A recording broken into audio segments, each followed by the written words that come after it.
आपका Naresh officer YouTube channel में आपका स्वागत है। वेलकम है। तो हमारे साथ हैं आज विदेश यादव, जो भी वर्ग 3 की प्रिपरेशन कर रहे हैं ऑपरेटर से। तो उनके बारे में पूछते हैं कि जीवन कैसा रहा, अभी तक इन्होंने क्या स्टडी की है, उनके बारे में फुल डिटेल इन्हीं से बात करेंगे। तो मिलते हैं। क्या नाम है सर आपका? मेरा नाम विदेश यादव है। जी, आप अभी फिलहाल में क्या कर रहे हैं? फिलहाल में मैं वर्ग 3 की चयन परीक्षा की तैयारी कर रहा हूँ। सर ये बताइए सर, आपने शायद जैसे छोटे जब आप 9th-10th आपकी जब स्टडी हो रही थी, तो आपने पहले ही इसको सोच लिया था कि मुझे टीचिंग की ओर जाना है या नहीं जाना है? नहीं, मैंने पहले नहीं सोचा था, बल्कि 12वीं के बाद ही सोचा था। अच्छा सर। और सर आप सर कहाँ बिलोंग करने वाले हैं? मैं सर ग्राम मठवा पोस्ट दवा तहसील रजनवा जिला छतरपुर का निवासी हूँ। जी सर। और सर ये बताइए सर, जो आप जैसे बेटी क्वेश्चन कोटा में भी आते हैं आप, जैसे आप हैंडीकैप हैं, तो इसके बजाय आपको जैसे कोई ताने वगैरह जैसे मिलते होंगे, तो उसके बारे में आप लोगों को क्या कहना चाहेंगे? मैं 50% कोटा के दायरे में तो नहीं आता हूँ, बल्कि 6% कोटा के दायरे में आता हूँ, क्योंकि दिव्यांग कोटा जो वर्ग 3 परीक्षा है उसमें 6% ही दिया जाता है। लेकिन उसमें कई प्रकार के ताने भी सुनने पड़ते हैं कि वो काम नहीं करता, ऐसा नहीं करता, वैसा नहीं करता। ये काफ़ी स्कूलों में गतिविधियाँ चल रही हैं और दिव्यांग व्यक्ति को हीनता की भावना से देखा जा रहा है। कृपया मेरा सरकार से अनुरोध है कि वह इस बारे में सशक्त से सशक्त कानून बनाएं, ताकि वो किसी भी दिव्यांग का अहित ना हो, ना ही उसे हीनता से देखा जाए।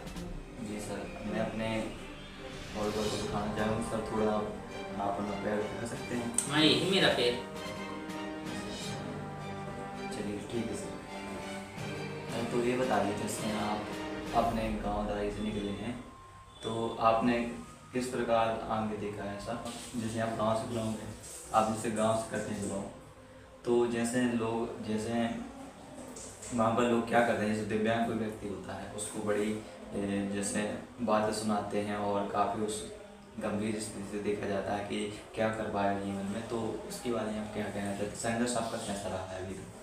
अभी तक मेरा संघर्ष बहुत ही गंभीर रूप से रहा है, क्योंकि गाँव में, ग्रामीण क्षेत्रों में ऐसा देखने को मिल रहा है कि जो व्यक्ति होते हैं वो शहरी व्यक्तियों की तुलना में वो ज़्यादा प्रेरित होते हैं और हीनता की भावना से ज़्यादातर देखते हैं। और वैसे तो वहाँ पे मैंने कई बार देखा है कि मुझे गाली गलौज भी की गई दिव्यांगता के तौर पे, एक नंगड़ा शब्द यूज करके काफ़ी व्यक्तियों के माध्यम से।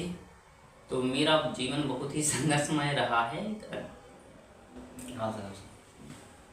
तो सर जैसे ये बताइए, जैसे आपने कहा इस प्रकार की बात निकल के आ रही है, लेकिन आप जैसे उन्हीं व्यक्ति अगर वो अभी आप सोचते हैं, क्योंकि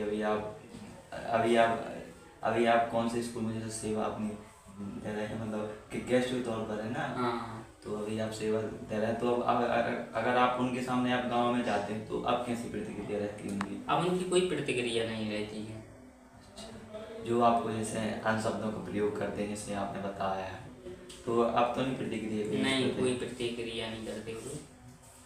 जैसे सर आप जब जैसे छोटे हुआ करते थे, जब आपकी शायद 5, 6, 8 के आसपास होगी, तो कैसी प्रतिक्रिया रहेगी गाँव की? ये पढ़ता है क्यों, जैसे पढ़ाई में बहुत अच्छे थे आपने, जैसे हमने सुना है आपके बारे में, तो उसके बारे में क्या कहना चाहें?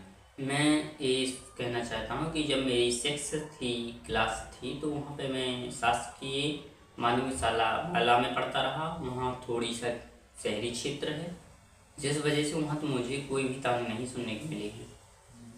भले कि ग्रामीण क्षेत्र में सुनने को मिलते हैं, लेकिन वहाँ पे नहीं मिले थे कोई भी नहीं। सर क्योंकि वहाँ के शिक्षकों का जो व्यवहार था वो संतुष्ट था और सर्वांगीण विकास की ओर मुझे अग्रसर किया उन्होंने। तो सर अपने जो बुंदेलखंड एरिया है, यहाँ पर कुछ गांव ऐसे हैं, जैसे आपने यह गांव बताया, क्योंकि सब लोगों की मानसिकता एक से नहीं रहती है।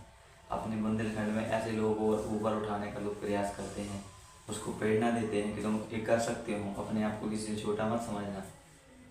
तो सर ऐसा आपको जैसे किसी द्वारा बताया गया, जैसे आपको छोटे मोटिवेट किया हो, जैसे आप किसी चीज़ से उदास हो, तो किसी ने मोटिवेट किया है कि तुम किसी से कम नहीं हो, तुम सब कुछ कर सकते हैं, ऐसा कुछ मोटिवेट किया किसी ने? हाँ, हमारे बुंदेलखंड में ऐसे कई व्यक्ति हुए एवं शिक्षक गण हैं जो बहुत ही प्रेरणादायक और मोटिवेट करते रहते हैं और वह आगे बढ़ने के लिए प्रोत्साहित भी करते हैं। जिस प्रकार की हमें माननीय विधायक जी हैं आयमन भाई साहब, वो बहुत ही अच्छे व्यक्ति, अच्छा स्वभाव है और उन्होंने कई बार मुझे प्रेरित भी किया है।